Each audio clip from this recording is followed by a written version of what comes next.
Nazir Dafkafret. Les difficultés de chinour, de l'éducation des enfants, c'est quelque chose qui existait apparemment depuis toujours, depuis le jour où on a mis les pieds au Arsinaï.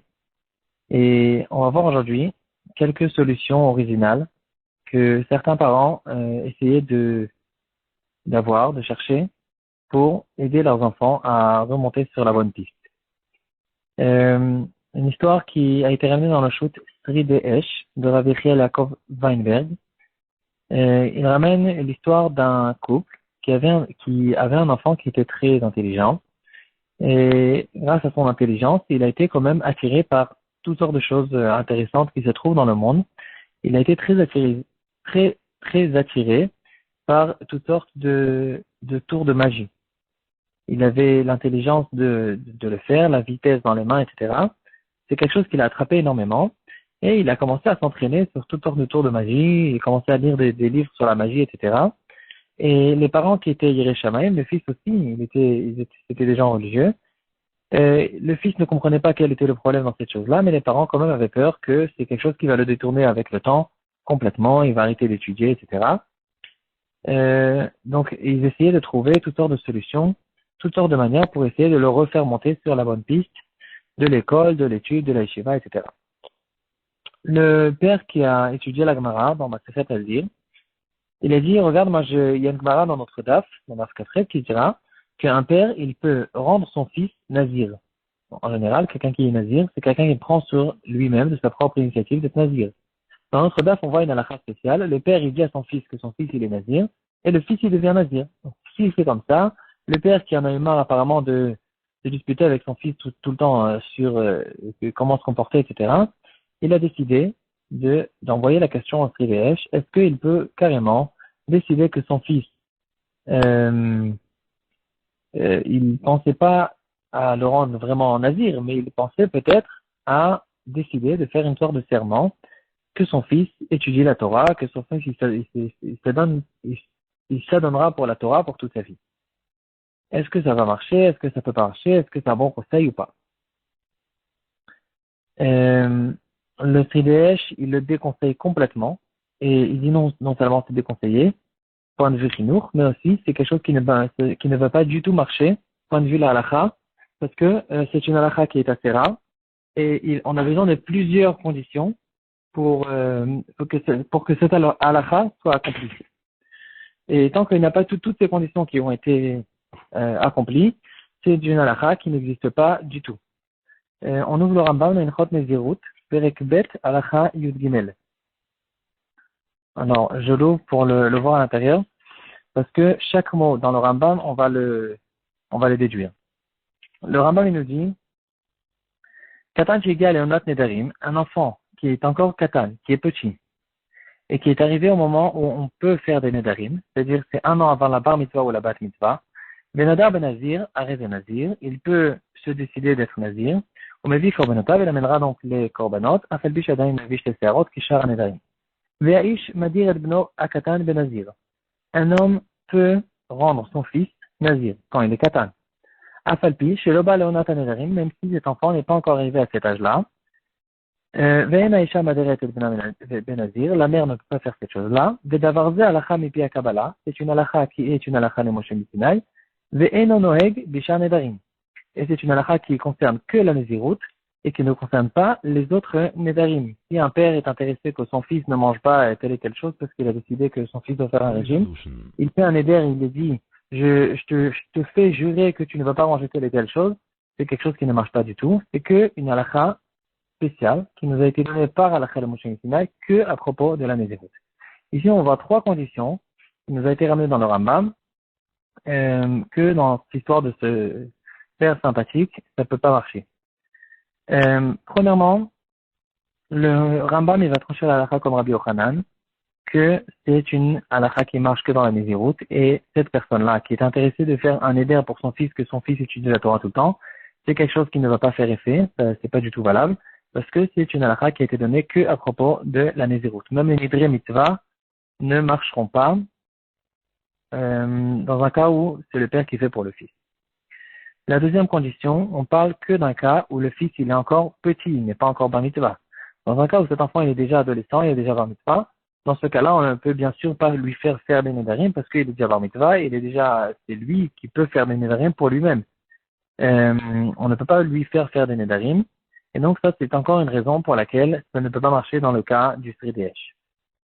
Une troisième raison, même quand l'enfant, il est petit, et que le père peut le rendre nazir, tout ça, c'est à condition que l'enfant est d'accord. Si l'enfant n'est pas d'accord, alors dans ce cas-là, ça ne marchera pas. Ça, c'est une halakha qu'on va retrouver dans la halakha suivante.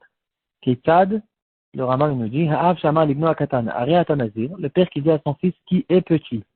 Maintenant, à partir de maintenant, tu deviens nazir. Oshama abni plani nazir. Ou bien, s'il n'est pas présent, alors il dit, un tel, mon fils sera nazir. Arrêtez nazir. Ça marche. Veshata kaben, à condition que l'enfant s'est tu. Arrêtez nazir. V'chaya ba'av, nogbo kol dine nazirut, etc. Il ramènera les korbanot dans un cas où il se rendra tamé. Donc ici, on a déjà vu trois raisons pour lesquelles ça ne peut pas marcher. Premièrement, c'est qu'une question de nazirut, et pas dans tous les nedarim. Deuxièmement, c'est qu'un katan qui n'est pas encore bar mitzvah. Et troisièmement, même dans le cas du katan, le katan, il peut dire qu'il n'est pas d'accord. Et donc, pour ces trois raisons-là, dans le cas où cet enfant il a décidé de se préoccuper avec toutes sortes d'occupations qui n'est pas forcément les bonnes, mais c'est pas maintenant cette manière, c'est pas de cette manière-là où le père pourra de force essayer de le remettre sur le bon chemin. La quatrième argument que va lui donner le CDH, c'est un argument qui est une question de chinour. Bon, jusqu'à maintenant, c'était des arguments halakha. Il dit ton truc ne marche pas, ne commence pas du tout. Un quatrième argument, point de vue chinour, c'est quelque chose, comme on l'a fait tous, ça va jamais marcher, de forcer le fils de faire certaines choses, d'essayer de lui faire des nidarim et des trucs de ce genre, ça va pas marcher. Il faut toujours, de manière intelligente, faire aimer le fils la Torah et savoir comment le remettre intelligemment sur la bonne piste. L'idée que le CDH donne à ce père, il lui dit, essaye de l'encourager de se comporter d'une bonne manière, et un jour où tu vois qu'il mérite une récompense, dis-lui, je te fais une très grande récompense, la plus belle, le plus beau des cadeaux que je peux te donner toute ta vie. Je t'ai acheté un billet d'avion pour aller en Israël, je t'ai inscrit dans une yeshiva, et essaye d'aller dans une yeshiva. Comme ça, de cette manière-là, il va changer d'environnement, changer de situation, et il pourra plus facilement essayer de recommencer un nouveau chemin qui est le bon chemin. C'est ces questions-là qu'on retrouve de certaines personnes qui ont rencontré notre Gemara et qui pensaient à la faire pratiquement. C'est des questions qu'on retrouve au courant des générations encore plusieurs fois. Dans le shoot de Rav Yehuda Ayash, il ramène l'histoire de quelqu'un qui, avant d'être marié, il a dit, mon premier fils, je le donne à Hachem pour qu'il étudie toute sa vie la Torah. Et effectivement, il s'est marié, il a eu un fils. Cet enfant, il l'a envoyé dans les bonnes écoles, etc. Il a bien étudié. Et à un certain âge, 13-14 ans, il a vu que ce fils, il n'arrivait pas.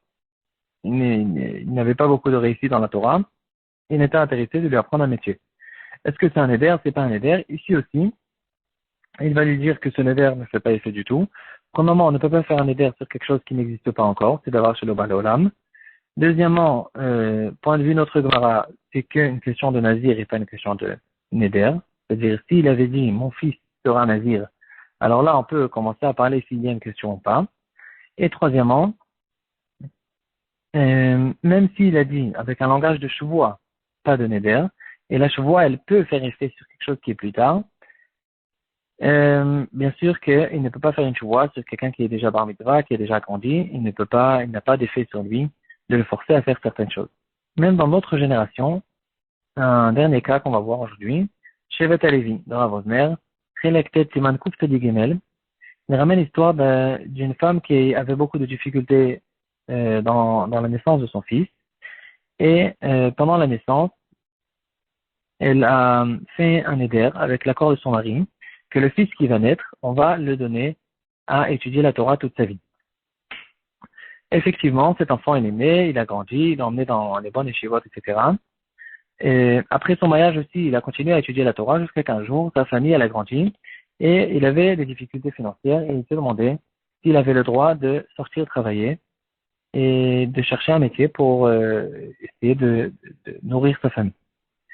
Ici aussi, le Rav Osner il va dire, ce néder ne fait pas effet, c'est qu'une question de nazir, Et on peut juste se poser la question, est-ce que cette personne en lui, qui a décidé de son propre gré, il a décidé de continuer à étudier la Torah même après son mariage, peut-être que c'est considéré comme un bon comportement qu'il faut peut-être faire à Tarat Nedarim, il faut savoir comment le faire, de quelle manière le faire, mais point de vue, le Neder qu'ils ont fait lors de sa naissance, c'est quelque chose qui ne peut plus être valable aujourd'hui.